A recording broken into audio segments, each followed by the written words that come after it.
ഒരുപാട് കുട്ടികൾ കുറച്ചധികം നാളുകളായിട്ട് ചോദിക്കുന്ന ഒരു ഡൗട്ടാണ്, സാർ നമുക്ക് റിസൾട്ട് വന്നിട്ട് പ്രിലിംസിൻ്റെ റിസൾട്ട് വന്നിട്ട് മെയിൻസ് എക്സാമിന് പഠിച്ചാൽ പോരെ, ഞാൻ എന്തിനാണ് ഇപ്പോഴേ പഠിക്കുന്നത്, എന്തിനാണ് നേരത്തെ പഠിക്കുന്നത്, രണ്ടിൻ്റെ സിലബസ് ഒക്കെ ഒന്ന് തന്നെയല്ലേ, അപ്പോൾ ഞാൻ പ്രിലിംസിന് മാത്രം നന്നായിട്ട് ഫോക്കസ് ചെയ്താൽ പോരെ, ഞാൻ എന്തിനാണ് മെയിൻസിൻ്റെ പഠനം എപ്പോഴേ പഠിക്കുന്നത്, എപ്പോഴും ചോദിക്കുന്ന ഡൗട്ടാണ്. അങ്ങനെ പഠിക്കുന്നവർക്ക് ചിലപ്പോൾ എന്ത് ചെയ്യാൻ പറ്റില്ല, ക്രാക്ക് ചെയ്യാൻ പറ്റില്ല, അവർ മെയിൻസിന് വീണ് പോകാറുണ്ട്.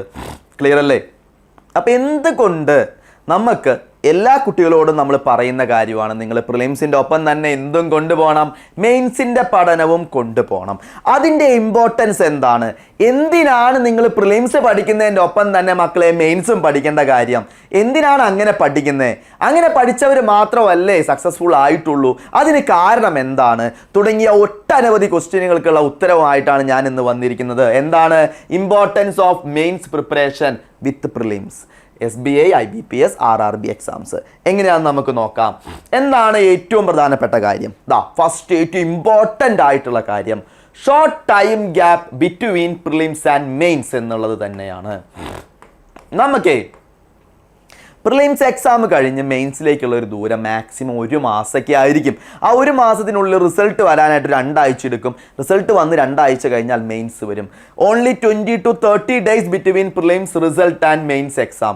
മാക്സിമം നിങ്ങൾക്ക് കിട്ടാൻ പോകുന്ന 2 അല്ലെങ്കിൽ 3 ആഴ്ച, ഏറ്റവും കൂടിയ 1 മാസം. ഈ 1 മാസം കൊണ്ട് ഒരിക്കലും നമുക്കൊരു മെയിൻസിൻ്റെ ഫുള്ള് കാര്യങ്ങൾ പഠിച്ചെടുക്കാൻ പറ്റുമോ? ഒരിക്കലും പറ്റില്ല. Not enough time to start mains from zero. ഒന്നുമില്ലായ്മയിൽ നിന്നും മെയിൻസ് പഠിച്ചെടുക്കാൻ പറ്റില്ല മക്കളെ, 100% ഉറപ്പാണ്.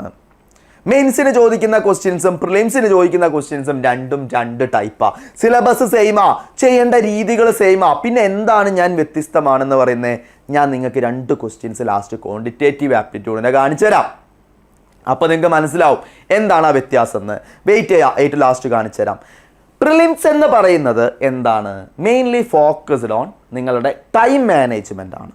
Within time maximum number of question. പക്ഷേ മെയിൻസ് അങ്ങനെയല്ല, നമ്മളുടെ സ്കില്ല്, നമ്മൾ എത്രത്തോളം ഇമ്പോർട്ടൻ്റ് ആയിട്ട് ആ സബ്ജക്റ്റിലേക്ക് ഇറങ്ങിച്ചെന്ന് പഠിച്ചിട്ടുണ്ട് എന്ന് അളക്കുന്നതാണ് മെയിൻസ്. അത് തമ്മിലുള്ള വ്യത്യാസം എന്തായാലും ഉണ്ടാവും. Parallel preparation is must. അപ്പോൾ ഇവിടെ പറഞ്ഞിട്ടുള്ള കാര്യം എന്താണ്, പ്രിലിംസ് പഠിക്കുന്നതിൻ്റെ ഒപ്പം തന്നെ നിങ്ങൾ എന്ത് ചെയ്യണം, മെയിൻസിൻ്റെ പഠനവും കൊണ്ടുപോകണം. ഓക്കെ, അതിലൊരു കാര്യമാണ് പറഞ്ഞ്, ഗ്യാപ്പ് കുറവാണ്. റിസൾട്ട് വന്നിട്ടോ എക്സാം കഴിഞ്ഞിട്ടോ പഠിക്കാമെന്ന് വെച്ചാൽ നടക്കില്ല. Vast syllabus of mains, second ആയിട്ട് ഏറ്റവും ഇമ്പോർട്ടൻ്റ് ആയ കാര്യം, കുറച്ച് ലെങ്തി ആയിട്ടുള്ള സിലബസ് ആണ്. നോക്കാം എന്താണെന്ന്. Advanced reasoning and puzzles. പ്രിലിംസിന് ചോദിക്കുന്ന പോലത്തെ പസിൽസ് അല്ല, ഹൈ ലെവൽ ആയിട്ടുള്ള പസിൽസ്. പോസിബിലിറ്റീസ് കുറച്ചധികം ഉണ്ടാവും, കുറച്ച് ടൈം എടുക്കും അത് ചെയ്തെടുക്കാനായിട്ട്. ക്ലിയർ അല്ലേ? പക്ഷെ നിങ്ങൾ വിചാരിക്കുന്ന പോലെ അത് എല്ലാ ക്വസ്റ്റ്യനും നമുക്ക് അറ്റംപ്റ്റ് ചെയ്യാൻ പറ്റുമോ? പറ്റണമെന്നില്ല. അതിൻ്റെ കട്ട് ഓഫ് കാര്യങ്ങളൊക്കെ ഞാൻ പറഞ്ഞുതരാം. ഡാറ്റ ഇൻ്റർപ്രിട്ടേഷൻ ആൻഡ് കേസ്ലെറ്റ്, അത്യാവശ്യം ഹൈ ക്വാളിറ്റി ആയിട്ടുള്ള ഡാറ്റ ഇൻ്റർപ്രിട്ടേഷനും കേസ്ലെറ്റുകളായിരിക്കും കൂടുതൽ ചോദിക്കുക. English reading comprehension, vocabulary, interference. അപ്പോൾ ഇംഗ്ലീഷ് ആയാലും അത്യാവശ്യം ടഫായിട്ടുള്ള റീഡിംഗ് കോംപ്രഹെൻഷനും കാര്യങ്ങളും തന്നെയാണ് അവിടെ ചോദിക്കുക. ടഫായിട്ടുള്ള വാക്കുകളായിരിക്കും, അർത്ഥങ്ങൾ പെട്ടെന്ന് മനസ്സിലാക്കാൻ പറ്റില്ല, ടൈം നിങ്ങൾക്ക് പോവും. ക്ലിയർ ആണല്ലോ? ജനറൽ ബാങ്കിങ് അവയർനെസ്, ഈ പറഞ്ഞ ആളാണ് most important and ranking making. GA 6 മാസത്തെ GA ഇപ്പം അതിനുള്ളിലേക്ക് 8 മാസത്തേക്ക് ചോദിക്കുന്നുണ്ട്. RBI സർക്കുലേഴ്സ് ഇൻക്ലൂഡഡ് ആക്കിയിട്ടുണ്ട്. ബാങ്കിങ്, ഫിനാൻഷ്യൽ അവയർനെസ്, ഈ കാര്യങ്ങളൊക്കെ നിങ്ങൾക്ക് എങ്ങനെയാണ് ഒരു 2 ആഴ്ച കൊണ്ട് പഠിച്ചെടുക്കാൻ പറ്റുക? It's impossible. ഡെയിലി പഠിച്ചു പോകണം. പ്രിലിംസ് പഠിക്കുന്നതിൻ്റെ ഒപ്പം തന്നെ നമ്മൾ എന്തും ചെയ്യണം, ജനറൽ അവയർനെസ്സും പഠിച്ചിരിക്കണം. വെരി വെരി ഇമ്പോർട്ടൻ്റ് ആയിട്ടുള്ള കാര്യമാണ്. Computer awareness in some exams, എല്ലാ എക്സാമിനും ഇല്ല, ചില എക്സാമുകൾക്കുണ്ട്. നിങ്ങൾ ആദ്യമേ തന്നെ ഇത് പഠിച്ചു വയ്ക്കുക. എന്നിട്ട് എക്സാമിന് ഒരു 2, 3, 4, 5 ദിവസം മുന്നേ ജസ്റ്റ് റിവിഷൻ നടത്തിയാൽ മതി. കമ്പ്യൂട്ടറിൽ വേറെ അപ്ഡേഷൻ ഒന്നും വരുന്നില്ല. അതിൻ്റെ ഹിസ്റ്ററി കാര്യങ്ങൾ, അതിൽ കുറച്ച് അബ്രീവേഷൻസ്, പിന്നെ അപ്ഡേറ്റഡ് ആയിട്ടുള്ള കുറച്ച് കാര്യങ്ങളെല്ലാം പഠിച്ചു വെക്കുക. പിന്നെ അത് റിവിഷൻ നടത്തിയാൽ മതി. പക്ഷേ banking awareness is very very important. അത് ഡെയിലി തന്നെ പഠിച്ചു പോകണം. ഇല്ലെങ്കിൽ നമുക്ക് എന്ത് ചെയ്യാൻ പറ്റില്ല, മാക്സിമം മാർക്ക് സ്കോർ ചെയ്യാൻ പറ്റില്ല. അടുത്തൊരു കാര്യത്തിലേക്ക് വരാം. General awareness, A game changer. ഞാൻ പറഞ്ഞു ഏറ്റവും ഇമ്പോർട്ടൻ്റ് ആയിട്ടുള്ള ആളാണ്, ഏറ്റവും ഇമ്പോർട്ടൻ്റ് ആയിട്ടുള്ള ആളാണ്. എന്താണ്? A game changer needs 3 to 4 months of regular preparation. നമ്മളെ ജനറൽ അവയർനെസ് പഠിച്ചെടുക്കണമെങ്കിൽ നമ്മൾ ഡെയിലി ഒരു ബേസിസിൽ ഡെയിലി ഡാറ്റാസ് കളക്ട് ചെയ്ത് ഡെയിലി പഠിച്ച് വെച്ച് വീക്ക്ലി വൺസ് റിവൈസ് നടത്തി മന്ത്ലി റിവിഷൻ നടത്തി ഇടയ്ക്ക് അത് മറച്ചു നോക്കിയൊക്കെ ചെയ്താലാണ് നമുക്കത് മൈൻഡിൽ എന്തേ ഉള്ളൂ നിലനിൽക്കുകയുള്ളൂ, അത് ഓർമ്മ കിട്ടുള്ളൂ. അതല്ലാതെ വെറുതെ 2 ദിവസം കൊണ്ടോ ഒരാഴ്ച കൊണ്ടോ നിങ്ങൾക്ക് കിട്ടുന്ന ഒരു ക്യാപ്സ്യൂൾ മേടിച്ച് വെച്ചിരുന്ന് അല്ലെങ്കിൽ അത് നോക്കിയതാ PDF ഇത് ഇങ്ങനെ സ്ക്രോൾ ചെയ്ത് പോയിട്ട് ഒരു കാര്യവും ഇല്ല. 10 മാർക്ക് എങ്ങാനും കിട്ടിയാലായി, അതുകൊണ്ട് കാര്യമുണ്ടോ? ജോലി കിട്ടുമോ? ഇല്ല. നമുക്ക് ജോലി വേണം, മാക്സിമം മാർക്ക് വേണം, അതിന് നന്നായിട്ട് പണിയെടുക്കണം. Hard work is very very important. ഒപ്പം സ്മാർട്ട് വർക്കാ. സാറ് പറഞ്ഞു നല്ല രീതിയിൽ പണിയെടുക്കണം. ആവശ്യമില്ലാത്ത കുറേ ചവറ് കാര്യങ്ങൾ പഠിച്ചിട്ട് വല്ല കാര്യമുണ്ടോ? ഒരു കാര്യമില്ല. കേരളത്തിൽ നിങ്ങളുടെ നാട്ടിൽ നടന്ന ഒരു ചെറിയൊരു സംഭവം പഠിച്ചിട്ട് വല്ല കാര്യമുണ്ടോ? ഇല്ല. അപ്പം എന്താണ് പഠിക്കേണ്ടതെന്ന് മുൻകൂട്ടി ധാരണ ഉണ്ടായിരിക്കണം. എക്സാമിന് എന്താണ് ചോദിക്കുന്നത്, സ്റ്റാറ്റിക് ആയിട്ട് ചോദിക്കുന്ന കാര്യങ്ങൾ എന്താണെന്നുള്ള ധാരണ ഉണ്ടായിരിക്കണം. അങ്ങനത്തെ A to Z കാര്യങ്ങളെക്കുറിച്ച് വ്യക്തമായിട്ടുള്ള ധാരണ ഉണ്ടായിരിക്കണം. അതിനെക്കുറിച്ച് നിങ്ങൾ എന്ത് ചെയ്യണം? പഠിക്കണം. cannot be covered in just 20 days. ഇത് പറഞ്ഞ കാര്യം സത്യമാണ്. 20 ദിവസം കൊണ്ടൊന്നും നമുക്ക് ഈ പറഞ്ഞ കാര്യങ്ങളൊന്നും കവർ ചെയ്യാൻ പറ്റില്ല. തറവായിട്ട് ജോലി കിട്ടേണ്ട രീതിയിൽ കവർ ചെയ്യാൻ പറ്റില്ല. Daily CA plus banking awareness is essential. ഞാൻ പറഞ്ഞ കാര്യം തന്നെയാണ്, ഡെയിലി പഠിച്ചു പോകണം എന്നുള്ള കാര്യം. അപ്പോൾ നമ്മളിപ്പോൾ പ്രിലിംസ് പഠിക്കുന്നതിൻ്റെ ഒപ്പം തന്നെ പഠിക്കണ്ടേ? പഠിക്കണം. വേണ്ടേ? പഠിച്ചിരിക്കണം. ഇനി കട്ട് ഓഫ് ട്രെൻഡ് എന്നാണ്. പ്രിലിംസ് ഒരു ക്വാളിഫയിങ് ഓൺലി. പ്രിലിംസ് പാസ്സായാലാണ് നമുക്ക് മെയിൻസ് എഴുതാൻ പറ്റുള്ളൂ. പക്ഷേ പ്രിലിംസിൻ്റെ മാർക്ക് നമ്മളുടെ റാങ്കിങ് മേക്കിങ്ങിൽ എവിടെയിലേക്കും എത്തുന്നില്ല. പ്രിലിംസ് ജസ്റ്റ് ഒന്ന് ക്വാളിഫൈ ചെയ്യുന്ന ഒരു കാര്യമാണ്. പക്ഷെ നമ്മൾക്ക് എന്താണ്, final selection depends on the mains plus interview. Interview എന്ന് പറഞ്ഞാൽ PO പോസ്റ്റുകളിലേക്കാണ് ഇൻ്റർവ്യൂ ഉള്ളത്. ക്ലർക്കിയൽ പോസ്റ്റുകളിലേക്ക് നമുക്ക് മെയിൻസ് ആണ് വരിക. ഓക്കെ, PO പോസ്റ്റുകളിലേക്ക് മെയിൻസിൻ്റെ മാർക്കും ഇൻ്റർവ്യൂവിൻ്റെ മാർക്ക് കൊടുക്കും. അല്ലാത്തതിന് എന്താണ്, ക്ലർക്കിൻ്റെ മെയിൻസിൻ്റെ മാർക്കാണ് ക്ലർക്കിന് എടുക്കുക. Many fail in mains due to late start. കുറേ ആൾക്കാർ തോറ്റു പോകുന്നത് എവിടെയാണ് മക്കളെ? പല കുട്ടികളും എൻ്റെ അടുത്ത്, അതേപോലെ തന്നെ പല ഫാക്കൽറ്റീസിൻ്റെ അടുത്തും പറയുന്ന, സാറേ എനിക്ക് മെയിൻസ് കയറുന്നില്ല, പ്രിലിംസ് എല്ലാ എക്സാമിൻ്റെയും കയറും. SBA ക്ലർക്ക് കയറി, SBA PO കയറി, IBPS ക്ലർക്ക് കയറി, IBPS PO കയറി, RRB എക്സാംസിന് കയറി, മെയിൻസ് കയറുന്നില്ല സാർ. ചിലവർ വന്നിട്ട് പറയും, സാറേ ഞാൻ മെയിൻസ് കയറി, പക്ഷേ ഇൻ്റർവ്യൂവിന് ചെറിയ മാർക്കിന് പോയി, മെയിൻസിന് എനിക്ക് മാർക്ക് കുറവായിരുന്നു. കാരണം എന്താ? Late start. എന്താണ്? ലേറ്റ് സ്റ്റാർട്ടാണ്. അവർ പഠിക്കാൻ തുടങ്ങിയത് ലാസ്റ്റാ. കാര്യമുണ്ടോ? കാര്യമില്ല. 10 മാർക്കിനും 5 മാർക്കിനൊക്കെ പോകുന്ന എന്തുകൊണ്ടാ? അവർക്ക് എക്സാം എഴുതാൻ പറ്റും, ക്വസ്റ്റ്യൻസ് അറ്റൻഡ് ചെയ്യാൻ പറ്റും, യാതൊരു സംശയവും ഇല്ല. കാരണം പ്രിലിംസ് പാസ്സാവുന്ന കുട്ടികളാരും എന്തല്ല, വീക്കല്ല. അവർക്ക് എന്തുണ്ട്? സ്പീഡ് ഉണ്ടാവും, ആക്യുറസി ഉണ്ടാവും, സബ്ജക്ട് നോളേജ് ഉണ്ടാവും, എല്ലാം സത്യമാണ്. പക്ഷെ അവർ മെയിൻസിലേക്കുള്ള അപ്രോച്ച് ചെയ്തിട്ടില്ല, മെയിൻസിലേക്കുള്ള GA പ്രോപ്പറായിട്ട് പഠിച്ചിട്ടില്ല, മെയിൻസിലേക്കുള്ള ടൈം മാനേജ്മെൻറ്റ് സെറ്റ് ചെയ്തിട്ടില്ല, മെയിൻസിലേക്കുള്ള ഹൈ ക്വാളിറ്റി മോക്കുകൾ ചെയ്ത് ശീലിച്ചിട്ടില്ല. അപ്പോൾ അതും കൂടി നിങ്ങൾ പ്രാക്ടീസ് ചെയ്യ്.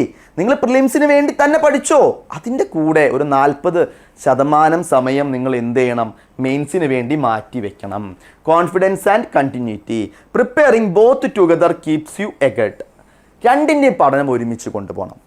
നമ്മൾ ബാങ്ക് എക്സാം സെറ്റ് ചെയ്യുന്നത് എങ്ങനെയാണ്? ഒറ്റ പഠനമാണ്. പ്രിലിംസ്, മെയിൻസ്, ഇൻ്റർവ്യൂ, ആ രീതിയിൽ. ഇപ്പോൾ നമ്മൾ ഇൻ്റർവ്യൂ പിന്നെ നമുക്ക് ലാസ്റ്റ് നമുക്ക് കറക്റ്റ് ഒരു കോച്ചിങ് കാര്യങ്ങളൊക്കെ കിട്ടിക്കഴിഞ്ഞാൽ ഈസി ആയിട്ട് ഡിസ്ക്രിപ്റ്റീവും പേഴ്സണാലിറ്റി ടെസ്റ്റൊക്കെ നമുക്ക് ക്വാളിഫൈ ചെയ്യാം. അത് മാറ്റി വയ്ക്കാം. പ്രിലിംസും മെയിൻസും കമ്പൈൻഡ് ആക്കാം. നിങ്ങൾ പ്രിലിംസിന് പഠിക്കുന്നു, അതിൻ്റെ ഒപ്പം തന്നെ മെയിൻസിൻ്റെ പഠനം കൊണ്ടുപോവുക. No stress after prelims result. അപ്പോൾ നിങ്ങൾക്ക് എന്ത് ചെയ്യേണ്ട കാര്യമില്ല. പ്രിലിംസ് കയറുമോ? കയറി, അയ്യോ ഞാൻ പ്രിലിംസ് കയറി, ഇനി ഞാൻ എന്ത് ചെയ്യും? ഞാൻ മെയിൻസിന് പഠിച്ചിട്ടില്ല. ആ ടെൻഷൻ ആവശ്യമില്ല. പ്രിലിംസ് എഴുതുന്നു, നമ്മൾ പഠിക്കുന്നു, മെയിൻസ് വരുന്നു, എഴുതുന്നു, ആ ഒരു പ്രോസസ്സ് അങ്ങോട്ട് പോട്ടെ. Smooth transition to mains. അപ്പോൾ പിന്നെ വലിയ ടെൻഷൻ ഇല്ലാതെ നമുക്ക് എന്ത് ചെയ്യാൻ പറ്റും? മെയിൻസിലേക്ക് കയറാൻ പറ്റും. ഇപ്പോൾ നമ്മളൊരു എക്സാമ്പിൾ എടുക്കുകയാണെങ്കിൽ SBA PO കഴിഞ്ഞു, SBA ക്ലർക്ക് കഴിഞ്ഞു, വീണ്ടും SBA ക്ലർക്കിൻ്റെ എക്സാം നടക്കുന്നു, IBPS POൻ്റെ എക്സാം നടക്കുന്നു, SBA POൻ്റെ എക്സാം നടക്കുന്നു. അതിൻ്റെ മെയിൻസിൻ്റെ ഇടയ്ക്ക് IBPS ക്ലർക്കിൻ്റെ പ്രിലിംസ് ഉണ്ടാവും, SBA ക്ലർക്കിൻ്റെ പ്രിലിംസ് ഉണ്ടാവും, SBA POൻ്റെ മെയിൻസിൻ്റെ ഇടയ്ക്ക് RRB ഓഫീസ് അസിസ്റ്റൻ്റിൻ്റെ പ്രിലിംസ് ഉണ്ടാവും, അല്ലെങ്കിൽ RRB ഓഫീസർ സ്കെയിലിൻ്റെ പ്രിലിംസ് ഉണ്ടാവും. ഈ മെയിൻസും പ്രിലിംസുകളും എല്ലാം നമുക്ക് എന്താണ്? മിക്സ്ഡ് ആയിട്ടാണ് വരിക. നമ്മളൊരു എക്സാം അല്ലല്ലോ പഠിക്കുന്നത്. ബാങ്ക് എന്ന് പറഞ്ഞാൽ ഒരുപാട് എക്സാംസ് ഉണ്ട്. ഇൻഷുറൻസ് എക്സാംസ് ഉണ്ട്, RB എക്സാംസ് ഉണ്ട്, അപ്പോൾ പ്രൈവറ്റ് ബാങ്ക് എക്സാംസ് ഉണ്ട്. ഇതെല്ലാം നമ്മൾ ഈ മിക്സ് ആയിട്ടാണ് എഴുതുന്നത്. അപ്പോൾ നിങ്ങൾ എപ്പോഴും പ്രിപ്പയർഡ് ആയിരിക്കണം. പ്രിലിംസ് എക്സാം എഴുതാനും പ്രിപ്പയർഡ് ആയിരിക്കണം, മെയിൻസ് എക്സാം എഴുതാനായിട്ടും എന്തായിരിക്കണം? പ്രിപ്പയർഡ് ആയിരിക്കണം. അപ്പോൾ പിന്നെ നമുക്ക് ടെൻഷൻ ഇല്ല. നിങ്ങളുടെ കയ്യിൽ 6 മാസത്തെ ബാക്കിലേക്ക് ചോദിച്ചാൽ ഫുൾ ഒരു 6-7 മാസത്തെ GA എപ്പോഴും നമ്മളെ കയ്യിൽ റെഡി ആയിരിക്കണം. അതുകൊണ്ടാണ് ഡെയിലി പഠിച്ച് പോകണം എന്ന് പറയുന്നത്. Strategy to prepare both together. ഇതെല്ലാവരും ഒന്ന് ശ്രദ്ധിച്ചു കഴിഞ്ഞാൽ നമുക്ക് ഈസി ആയിട്ട് സക്സസ് ആവാം. 1, prelims focus on speed and accuracy. അപ്പോൾ പ്രിലിംസിന് എന്തായാലും നമുക്ക് സിലബസ് ഒക്കെ കഴിഞ്ഞ് കഴിഞ്ഞാൽ സ്പീഡ് ആൻഡ് ആക്യുറസി ആണ് ഏറ്റവും important. Mains daily practice of DI puzzles and editorials important ആണ്. എഡിറ്റോറിയൽ നമ്മളുടെ ചാനലിൽ ആഴ്ചയിൽ 3 ദിവസം നമുക്ക് എഡിറ്റോറിയലിൻ്റെ സെക്ഷൻ പോകുന്നുണ്ട്. വളരെ ഇമ്പോർട്ടൻ്റാണ്. അതിൽ ഇംഗ്ലീഷ് കിട്ടും, നമുക്ക് ജനറൽ അവയർനെസ് കിട്ടും, ഈ കാര്യങ്ങളെല്ലാം കിട്ടും. ഇമ്പോർട്ടൻ്റ് ആയിട്ടുള്ള DI ഹൈ ക്വാളിറ്റി ആയിട്ടുള്ള പസിൽസ് മെയിൻസിന് വേണ്ടി നിങ്ങൾ സൈഡിൽ കൂടെ പ്രിപ്പയർ ചെയ്ത് പോവുക. ടൈം വെച്ച് തന്നെ പ്രിപ്പയർ ചെയ്ത് പോവുക. ഡെയിലി കറണ്ട് അഫേഴ്സ് 3-4 മന്ത്സിൻ്റെ കറണ്ട് അഫേഴ്സ് നമ്മൾ എപ്പോഴും നമ്മളുടെ കയ്യിൽ സെറ്റായിരിക്കണം. ഡെയിലി അത് പഠിച്ച് പോകണം. Attempt both prelims and mains box. ഇപ്പോൾ നമ്മൾ പ്രിലിംസിൻ്റെ മോക്ക് ഡെയിലി ഒരെണ്ണം വെച്ച് ചെയ്യുന്നുണ്ടെങ്കിൽ വീക്കിലി ഒരു 3-4, കാരണം മെയിൻസിൻ്റെ മോക്കിന് ഒരുപാട് സമയം എടുക്കും നമുക്ക് അല്ലേ, ചിലപ്പോൾ നമ്മളുടെ പഠനത്തെ ബാധിക്കും. അപ്പോൾ ഒരു ആഴ്ചയിൽ ഒരു മിനിമം ഒരു 3 മോക്കെങ്കിലും മെയിൻസിൻ്റെ ചെയ്യണം. പ്രിലിംസിൻ്റെ ഒരു 5-6 മോക്കെങ്കിലും മിനിമം ചെയ്യണം. മാക്സിമം എത്രയാണെന്ന് ഞാൻ പറയുന്നില്ല. നിങ്ങളിപ്പോൾ എല്ലാം പഠിച്ച് സെറ്റായിട്ടുള്ള മക്കളുണ്ടെങ്കിൽ, കുട്ടികളുണ്ടെങ്കിൽ അവരെന്തേ ചെയ്യുള്ളൂ, മോക്കുകൾ മാത്രമേ ചെയ്യുള്ളൂ. അപ്പോൾ അവർക്ക് ഇഷ്ടമുള്ള പോലെ മിനിമം ആണ് പറഞ്ഞ് പ്രിലിംസ് വീക്കിലി ഒരു 5 എണ്ണമെങ്കിലും ചെയ്തിരിക്കണം, മെയിൻസ് ഒരു 3 എണ്ണമെങ്കിലും ചെയ്തിരിക്കണം. ബാലൻസ് 60-70% പ്രിലിംസിന് കൊടുക്കുക, 30-40% മെയിൻസ് കൊടുക്കുക. മെയിനായിട്ട് നമ്മൾ പഠിക്കുക പ്രിലിംസിനാണ് നമ്മൾ കൂടുതൽ എന്താണ് ടൈം മാനേജ്മെൻ്റ് ഒക്കെ സെറ്റ് ചെയ്യുക. അപ്പോൾ GA പഠിച്ചു കഴിഞ്ഞാൽ മെയിൻസിൻ്റെ ഒരു ഭാഗം കഴിഞ്ഞു. ബാക്കി ഒരു 30-40% നിങ്ങൾ മെയിൻസിന് വേണ്ടി ഫോക്കസ് ചെയ്യുക. ടഫായിട്ടുള്ള എഡിറ്റോറിയൽസ്, ടഫായിട്ടുള്ള പസിൽസ്, ടഫായിട്ടുള്ള DIs, മെയിൻസിൻ്റെ മോക്കുകൾ, കാര്യങ്ങളൊക്കെ ചെയ്ത് നല്ല ഉഷാറായിട്ട് എന്ത് ചെയ്യുക, പഠിക്കുക. അപ്പോൾ ഈ രീതിയിൽ നിങ്ങൾ എന്ത് ചെയ്യണം, നിങ്ങളുടെ സ്ട്രാറ്റജി മേക്ക് ചെയ്തിട്ട് നിങ്ങൾ എന്ത് ചെയ്യുക, പഠിച്ച് മുന്നോട്ട് പോകണം. വളരെ ഇമ്പോർട്ടൻ്റ് ആണ്. അല്ലാതെ റിസൾട്ട് വന്നിട്ട് പഠിക്കാനായിട്ട് ഇരിക്കരുത്. ഇപ്പോൾ ഞാൻ നിങ്ങളോട് പറഞ്ഞു, നമ്മൾ പ്രീവിയസ് ഇയർ SBI മെയിൻസ് 2024 ഒരു കട്ട് ഓഫാണ് 280-ൽ 87.5. അപ്പോൾ ഈ മെയിൻസ് ഞാൻ പറഞ്ഞു വളരെ ബുദ്ധിമുട്ടാണ്. എല്ലാ ക്വസ്റ്റ്യനൊന്നും എല്ലാവർക്കും ചെയ്യേണ്ട കാര്യമില്ല, കാരണം അതിനുള്ള സമയവും നമുക്ക് അവിടെ കിട്ടില്ല. അപ്പോൾ നമ്മൾ നോക്കിയാൽ നിങ്ങൾ 250-ൽ 87.5 കട്ട് ഓഫ് വന്നിരിക്കുന്നത്. അതേപോലെ IBPS PO മെയിൻസിൻ്റെ 2024-ൽ 225-ൽ 66.5. മാർക്കൊക്കെ കുറവാണ് കട്ട് ഓഫ്, പക്ഷേ അത് നമ്മൾ ചെയ്യണം. ചിലപ്പോൾ QA ഒക്കെ ഇൻഡിവിജ്വൽ കട്ട് ഓഫ് ഒക്കെ 1 മാർക്കും 2 മാർക്കൊക്കെ വരുന്നത് എന്തുകൊണ്ടാണ്, എക്സാം ടഫായതുകൊണ്ടാണ്. റീസണിങ് ആയാലും അപ്പോൾ നമ്മൾ അവിടെ നിന്ന് നമുക്ക് മാക്സിമം മാർക്ക് സ്കോർ ചെയ്യാൻ പറ്റുന്ന എവിടെ നിന്നാണ്, ജനറൽ അവയർനെസ് എന്നാണ്. അപ്പോൾ നിങ്ങൾ ചെയ്യേണ്ട കാര്യം എന്താ, GA നല്ല പ്രോപ്പറായിട്ട് പഠിക്കണം, ഇംഗ്ലീഷും നല്ല അടിപൊളിയായിട്ട് പഠിക്കുക. QAയും റീസണിങ്ങും നമുക്ക് ചെയ്യാൻ പറ്റും, പക്ഷെ ഡിഫിക്കൽട്ടായിരിക്കും. ഞാൻ POൻ്റെ ആണ് ഇട്ടിരുന്നത്, ക്ലർക്ക് കുറച്ചും കൂടി ലെവൽ താഴെയാണ് വരിക. അപ്പോൾ മെയിൻസ് ഇമ്പോർട്ടൻ്റ് ആണ്, പ്രിലിംസിൻ്റെ ഒപ്പം തന്നെ പഠിക്കണം എന്ന് പറഞ്ഞതിൻ്റെ കാര്യം എല്ലാവർക്കും ക്ലിയർ ആണല്ലോ. ജസ്റ്റ് നിങ്ങൾക്ക് മനസ്സിലായി. ഇത് ഞാൻ സോൾവ് ചെയ്യണില്ല മക്കളെ, ഇതിൻ്റെ ആൻസർ ഒന്നും ഞാൻ പറയണില്ല. നമ്മളിവിടെ എന്താ പറഞ്ഞിരിക്കുന്നത്, the following question consisting of 3 equations, namely 1, 2 and 3, and it follows a certain pattern. Which of the following equation follows the pattern? That is, the subsequent step in all the equation is 1 more than the square of the consecutive odd numbers. നമുക്കിപ്പോൾ പ്രിലിംസിലേക്ക് വരാണെങ്കിൽ ഇതൊരു number സീരീസിൻ്റെ ഒരു ക്വസ്റ്റ്യനാണ്. ഇവിടെ എന്താണ്, 3 set ഉണ്ട്. അത് check ചെയ്ത് നോക്കിയിട്ട് എന്ത് ചെയ്യണം, അടിയിലത്തെ ആൻസർ ചെയ്യേണ്ടി വരും. ഇത് മെയിൻസിലെ ഒരു ക്വസ്റ്റ്യൻ ആണ്, ഒരു DI ഒന്നല്ല, ഡയറക്റ്റ് ഉള്ള ഒരു ക്വസ്റ്റ്യനാണ്. അപ്പോൾ നമ്മൾ എന്താണ് ഈ പറഞ്ഞ 3 എണ്ണവും സോൾവ് ചെയ്തതിന് ശേഷമാണ് നമ്മൾ എന്ത് ചെയ്യേണ്ടത്, ആൻസർ ചെയ്യേണ്ടത്.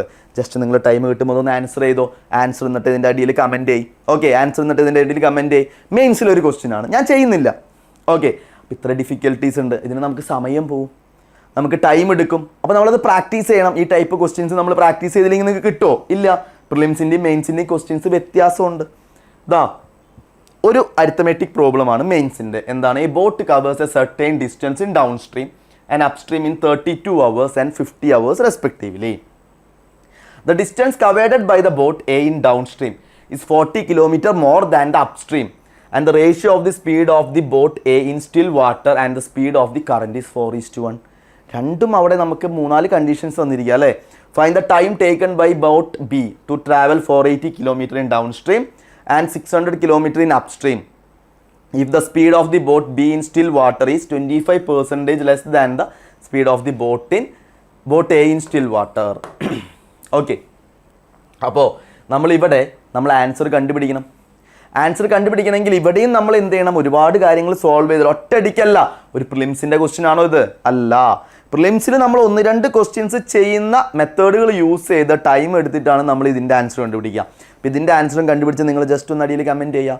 അപ്പോൾ ഇതെന്തിനാണ് ഞാൻ പരിചയപ്പെടുത്തി? ഞാൻ ഈ ക്വസ്റ്റ്യൻ ചെയ്യിപ്പിച്ചിട്ടില്ല നിങ്ങളെ കൊണ്ട്. കാരണം എന്തുകൊണ്ടാണ്? ഇത് നിങ്ങൾ തന്നെ ചെയ്യാം. നിങ്ങൾക്കൊരു ഐഡിയ തന്നതാണ് എങ്ങനെയാണ് മെയിൻസിൻ്റെ questions.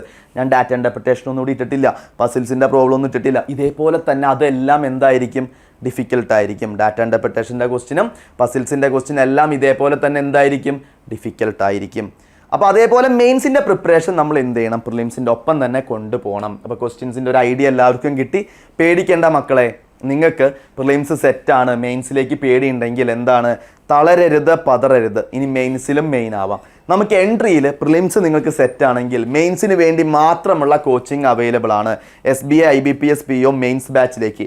എക്സാമിലെ interview, essay writing, GD, അതായത് ഡിസ്ക്രിപ്റ്റീവ് ആയിക്കോട്ടെ, പേഴ്സണാലിറ്റി ടെസ്റ്റ് ആയിക്കോട്ടെ, ഇൻ്റർവ്യൂ ആയിക്കോട്ടെ, ആ ഡിസ്ക്രിപ്റ്റീവ് അടക്കം മെയിൻസിൽ ചോദിക്കുന്ന ഹൈ ലെവൽ ആയിട്ടുള്ള ക്വസ്റ്റ്യൻസ് ഇൻക്ലൂഡഡ് ചെയ്തിട്ടുള്ള ഒരു ബാച്ചാണ് മെയിൻസിന് വേണ്ടി exclusive for mains. Okay, special training program for bank aspirants on entry, exclusively for mains special batches ആണ്. അപ്പോൾ ഈ കോഴ്സിനെ കുറിച്ച് അറിയാനൊക്കെ ആയിട്ട് 7736122215 എന്നുള്ള നമ്പറിലേക്ക് എന്ത് ചെയ്യുക? ജസ്റ്റ് ഒന്ന് കോൺടാക്ട് ചെയ്യുക. ഈ നമ്പറിലേക്ക് ജസ്റ്റ് ഒന്ന് കോൺടാക്ട് ചെയ്താൽ മതി. നിങ്ങൾക്ക് വേണ്ട ഡീറ്റെയിൽസ് കാര്യങ്ങളൊക്കെ അവർ പറഞ്ഞു തരും. അതല്ല, ഇനി നിങ്ങൾക്ക് എന്തെങ്കിലും ഡൗട്ടോ കാര്യങ്ങളോ ഉണ്ടെങ്കിൽ ഈ വീഡിയോൻ്റെ താഴെ ജസ്റ്റ് ഒന്ന് കമൻറ്റ് ചെയ്താൽ മതി. അപ്പോൾ നിങ്ങൾ മനസ്സിലാക്കേണ്ട കാര്യം, മെയിൻസിൻ്റെ പ്രിപ്പറേഷനും നിങ്ങൾ എന്ത് ചെയ്യണം? പ്രിലിംസിൻ്റെ കൂടെ തന്നെ കൊണ്ടുപോകണം. ഒരിക്കലും റിസൾട്ട് വന്നിട്ട് പാസ്സായിട്ട് മെയിൻസ് പഠിക്കാമെന്ന് വെക്കേണ്ട. അങ്ങനെ നിങ്ങൾ പ്രിലിംസ് പാസ്സായിട്ട് മെയിൻസ് ഒരിക്കലും നിങ്ങൾ ക്വാളിഫൈ ചെയ്യില്ല. അപ്പോൾ പറഞ്ഞ കാര്യം, ഇൻ്റർവ്യൂവും ബാക്കിയുള്ള കാര്യങ്ങളൊക്കെ നമുക്ക് എന്ത് ചെയ്യാം? ഒരു 2 ആഴ്ച 3 ആഴ്ച സമയം കൊണ്ട് നമുക്ക് സെറ്റ് ചെയ്തെടുക്കാം. പക്ഷെ മെയിൻസ് ഒരിക്കലും അങ്ങനെ പറ്റില്ല മക്കളെ. അപ്പോൾ നിങ്ങൾ പ്രിലിംസിൻ്റെ ഒപ്പം തന്നെ മെയിൻസിൻ്റെ പഠനം നല്ല ഉഷാറായിട്ട് കൊണ്ടുപോവുക. ജനറൽ അവയർനെസ്സിൻ്റെ പഠനം കൊണ്ടുപോവുക. നമ്മളുടെ ചാനലിൽ എഡിറ്റോറിയലും കാര്യങ്ങളിലൊക്കെ വീഡിയോസ് ഉണ്ട്. ജസ്റ്റ് കണ്ടു നോക്കുക. ചാനൽ ജസ്റ്റ് ഒന്ന് ഫോളോ ചെയ്യുക. ഓക്കെ, അപ്പോൾ ഈ പറഞ്ഞ കാര്യങ്ങളൊക്കെ എല്ലാവർക്കും ക്ലിയർ ആണെന്ന് കരുതുന്നു. എല്ലാവരും നല്ല അടിപൊളിയായിട്ടിരുന്ന് പഠിക്കാം. അപ്പോൾ എല്ലാവർക്കും all the very best. Thank you.